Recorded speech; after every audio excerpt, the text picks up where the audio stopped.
গাছ খুব সুন্দর হয়েছে কিন্তু ফুলই আসছে না। আবার অনেকে কমেন্ট করছো কুড়ি আসছে কিন্তু থাকছে না, সব ঝরে পড়ে যাচ্ছে। শুধুমাত্র একটা ছোট্ট টোটকার কারণে এই গাছটা পুরো ফুলে ভরে যাবে। আর এটা করার জন্য শুধুমাত্র ভিডিওটা প্রথম থেকে শেষ অবধি দেখতে হবে। আর তোমরা যারা চাইছো গাছকেই এইরকম আগে ঝোপালো করতে, তোমাদের জন্য নেক্সট ভিডিওতে একটা টিপস দেবো, যার মাধ্যমে তোমরাও এইরকম ঝোপালো বা এর থেকেও বেশি ঝোপালো করতে পারবে। আর তোমাদের একটা কথা বলে রাখি, জবা গাছে মিলিবাগ আর উড়ো পোকার আক্রমণ সব থেকে বেশি হয়। আর এগুলো তাড়ানোর জন্য কি কি করণীয় সেটা জানার জন্য শুধুমাত্র একটাই কমেন্ট করো, আমি তার জন্য একটা সুন্দর ভিডিও আনবো। ওই একটা ভিডিও দেখলেই তোমাদের সমাধান হয়ে যাবে সমস্যার। বেশি জ্ঞান না দিয়ে চলো মেন টপিকে আসা যাক। প্রথমেই কিন্তু তোমাদের টবের মাটি ভালো করে আলগা করে নিতে হবে, যেমন ভাবে আমি করছি।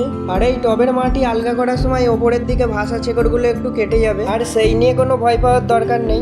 এরপর করণীয় তোমাদের একদম একটুকুনি লাল পটাশ টবের একদম ধার দিয়ে গোল করে দিয়ে দিতে হবে। প্রথমেই বলে রাখি খুব বেশি কিন্তু দেওয়া চলবে না, কম কম করেই দাও, সপ্তাহে একদিন করে, এটাই গাছের জন্য যথেষ্ট। এবার তোমাদের জল দিয়ে দিতে হবে যাতে সারটা ভিজে যায়, তবেই কাজটা ভালো হবে। আমি স্প্রে করে করে দিচ্ছি, তোমরা চাইলে এমনি জল ঢেলেও দিতে পারো, অসুবিধা নেই। তোমাদের যদি আর কিছু জানার থাকে তার জন্য কমেন্ট বক্স রয়েছে, ওখানেই বলতে পারো। আজকে ভিডিওটা এখানেই শেষ করছি। তোমরা সবাই সুস্থ থেকো, ভালো থেকো, বাই।